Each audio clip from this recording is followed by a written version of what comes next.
به نام خداوند روزی رسان. با عرض سلام و درود خدمت تک تک شما عزیزان و خوبان بیننده برنامه همنوایی.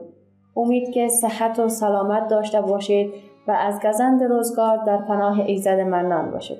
هموطنان عزیز، خیلی خرسند هستیم که در یک برنامه دیگر با شما هموطنان خیر هستیم و در خدمت شما هموطنان خیر و در خدمت خانواده های نیازمند هستیم. در سلسله برنامه‌های همنوایی امروز هم در خانه خانواده دیگر آمدیم تا که برنامهشان را ثبت داشته باشیم و از مشکلاتشان از زبان خودشان آگاه شویم و باخبر شویم. قسمی که تا جایی که ما احوال داریم در خانواده 9 نفر هستند که در وضعیت بد اقتصادی قرار دارند.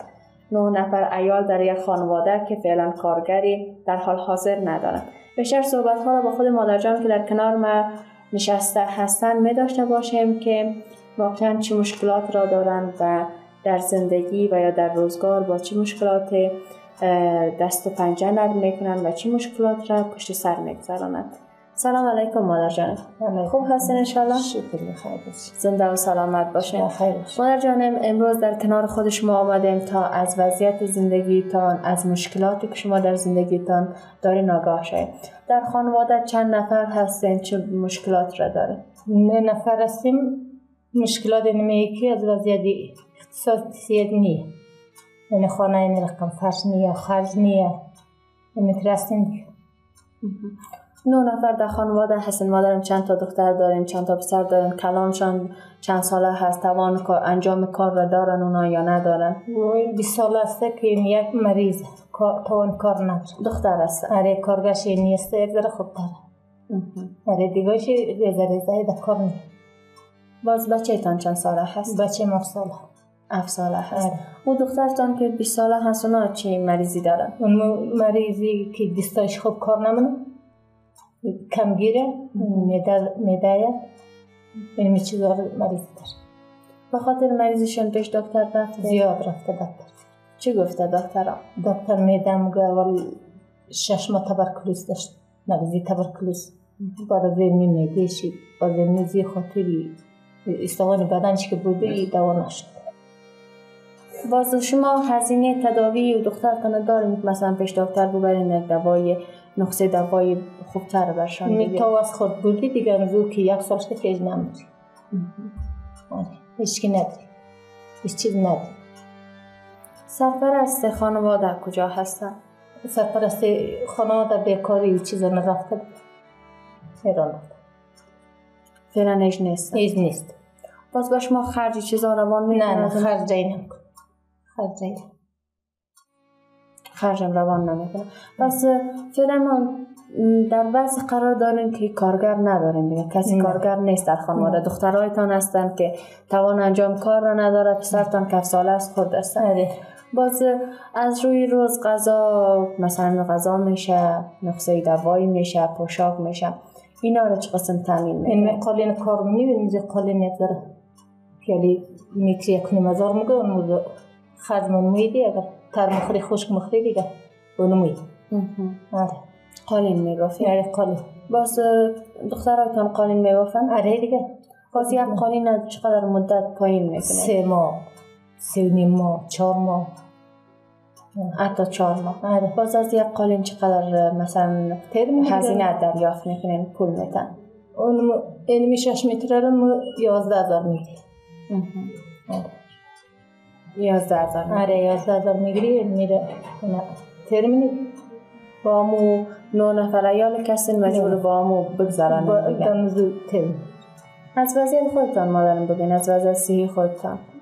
مریض میگه این دستای من درد منه، پای من درد منه، معده درد منه. مریض میگه خود کار نمیکنه. خانم کرایی 2,000 کرایی. این خانه شما هم کرایی هستن؟ آره 2,000. آره ما 2,000 خانه کرایی. از امزو پیسه قالین مجبور هستیم میرم کرا کنه؟ امزوی ما هیچ نمیتونیم.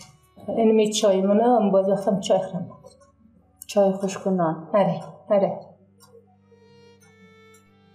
باز اطفالت مادرم خورترک هستن، اطفال فرزندان قد و نیم قد کوچک هستن. آره. اونا در بیرون در دست مردم بعضی چیزا رو میبینن، یا خوراکی خوبتر یا که مثلا پوشاک خوبتر، یا به عنوان مادر از خود پرسان میکنه، سوال میکنه این چیز طلب میکنه.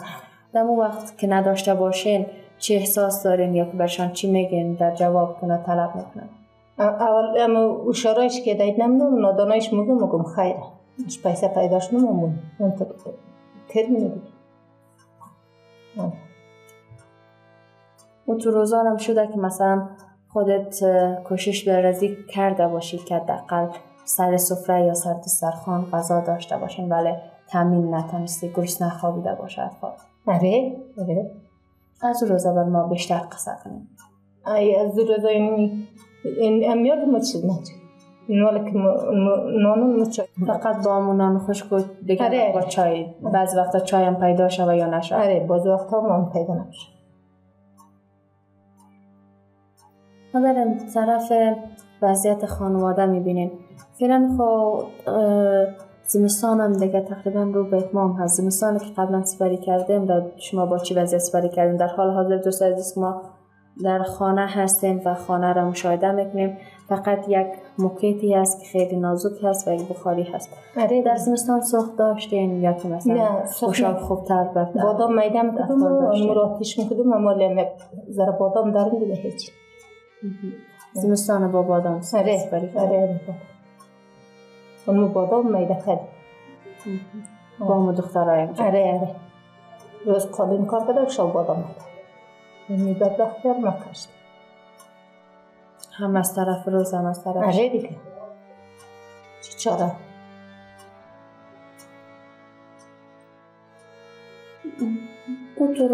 مثلا در یک ماهی که شما در این خانه میشینین مصرف شاید دوای خودتان شوه یا دوای دخترتان شوه دیگه مواد غذایی چیزا میشه. باز کرای از این خانه را منواره مثلا ما آدم ها تحویل داده تا نیستین یا نه باقی مانده بالا؟ باقی مندیم 4000 باقی دیگه شد دادیم. این قالیم که کارمونم اول کرای خانه رو میکشم باز دیگه شرچی که شد حالا میرم دیگه. به خاطر کرای خانه ضروری است؟ آره یک کفش و یک کالا از این چیزا که تیری دیگه نمیتونی مجبور هستم. آره دیگه آره مگم خیره پول ده دست بیجورم دمو رقم مارتم باز ترم. از اطفالتان مادر مکتب میرن درس خواندن یا نه فقط دم قالین مصروف هستن؟ دیگه دمیز قالین مصروفه یک دنو بچه مورو مکتبه یعنی تعلیمات دولتی. باز توان پورا کردن همون مصارف تحصیلی از اونا رو شما دارین؟ کتاب کارش میشه، بالای مکتب کارش میشه، بگ، کتابچه اینا خب کلن لازمش میشه. در مکتب دیگرها دارن مثلا از خود طلب میکنه. توان پورا کردن این چیزا رو دارین؟ نه مگه که ندارم اینی تر خود میمیرم مگم خیره دیگه دارمون نداری باز دمزو قبول من باز کتابچه چیزمشون مگم سعی کوشش کنی کتابچه خلاص نکنی که پیسه نی باز دمزو هم قبول داره جنجالمونه سر چیزمونه که قلم مخلاشت کتابچه مخلاشت. بعض وقتا همونا رو تامین نمیکنه شما؟ نمیتونم. خودتانم مادر قالین میبافین با دختر؟ خود ممکنه منیالی یک در نفهم اصابه چی نمیتونم سرم دارم خود سرم دارم سر درد است. آره نیت سرشت قالین کار نکنم. باز به خاطر این مشکلات خودتانم پیش دکتر رفتین که دستتان یا که سردردیتان به خاطر چی است؟ رفتم مره 2 نقطه دواره 3 نقطه دواره اینجا پاکل تابال خوردم مگه اصابه باید دخانه زیاد نشنی کار نکنی چیز کارمونی کارمون مرسر قالین نشنی. مشکل عصبی هست؟ آره مگه اصابه. شاید مشکل عصبی به خاطر ازی باشه که زیاد فکر میکنین درباره درد و رنجای خانواده. آره دیگه آره بخاطر باز همیشه توان خریدن دوای خود را دارین؟ مثلا 1 نقطه دوا میشه 2 نقطه دوا میشه؟ نه دیگه اون کلینیک دولتی میکنم تانک تل برو شفاخانه جنا برو اینجا تمام دکترش رایگار دیگه دوایش که از بیرونه نه اونجا برو فکر منو که کجا برو پیسه کم کار داشته باشه.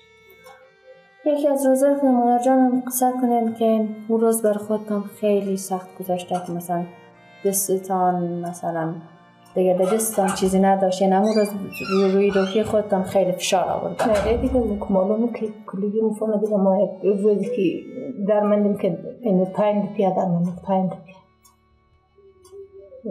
درمونم ایرانمون کس که دیگه کنارم کس که طلب کنم اون مرخم هستم.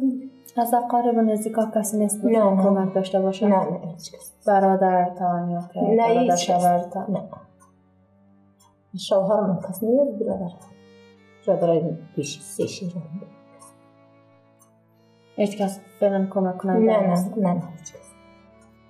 پس ما داریم تا جایی که شما قصه کردیم در وضعیت باید اقتصادی قرار دارین، به عنوان سرپرست فامیل که فعلا خودتان هستین. در خانواده 9 نفر هستین، فقط خودتان هستین که باید دوش مسئولیت و دوش ما مسئولیت 8 نفر دیگر هست. 8 نفرم مال میزی دکان پالو ما یعنی یک بجاد که میرم ما 20 روز نمیشه 20 روز نمیشه اون موری که میرم من در قرص میرم نال ما در کار کرد چه خاطر هم خوراک هم دیگه مجبور هستیم قرص مجبور دیگه چیکار کنیم. اگر قرص نیاریم نمونان خشک هم پیدا نمیشه. نه دیگه اون نان خشک پیدا نمیشه. یک بجار که میرم ما 20 روز ترمیم. پس با دیدن این وضعیت که فعلا کارگر در خانواده کس نیست و فعلا شما هستین و 8 سرایال دیگر باید نان بکنشانه، خانه هم هست کرایی و تو مثلا خوراک و پوشاک خوبترم ندارین، مصرف دوای چیزا میشه. طرف همه وضعیت ها میبینی، طرف طفلای خودت میبینی خوبتر هستن، باید غذای خوبتر میخوردن، باید لباس خوبتر میپوشیدن، چیزی که میخواستن تامین میشد ولی فعلا تامین کردن نمیکنی. به عنوان مادر طرف اینا دیده چقدر خودت جگرخون میشی، بعض وقتا که جگرخون میشی چیکار میکنی؟ چیکار کنم؟ این جگرخون شو میاد لازم میشنم مثلا که زیاد که جگرخون شو بشتم چیکار کنم؟ چاره چی؟ بیچاره نیه بیچاره ای نمیبینی؟ نه بیچاره نه. توکل به خدا که انشالله هموطنان عزیز هم کمک کننده باشن. در اخیر مادر جان درخواستت از کسایی که بیننده ما هستن چی هست؟ یعنی که درماندیم دیگه یعنی بچه مکتب مرا نه قلم پرنتر نه کتابچه پرنتر میچینه دیگه گایم گمید رایی نه دستم نمشان رایی من تر میشه دیگه کمک کننده باشن در باشم. انشالله زنده و سلامت باشی مادر. سلامت باشی.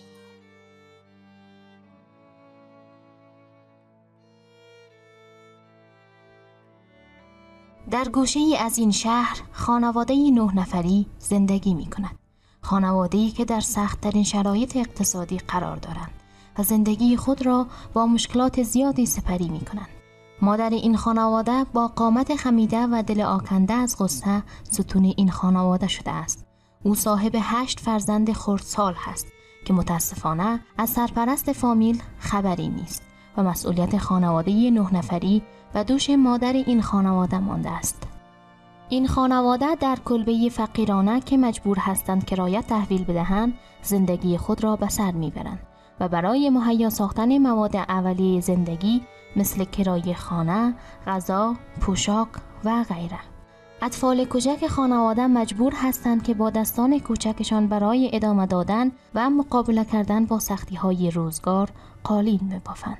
مادر این خانواده از ناتوانی در برابر خواسته‌های فرزندانش بسیار غمگین است، چرا چیزی که آنها درخواست می‌کند را نمی‌تواند به تنهایی مهیا سازد و همچنان او چنین بیان می‌کند که اطفال او نیاز به تحصیل دارد، ولی در برابر تهیه مواد تحصیلی آنها مادر خانواده عاجز هست و توان فراهم ساختن ضروریات زندگی خود را ندارد. پس ای هموطن خیر، با اندک کمک خیش دل این خانواده را شادمان سازید.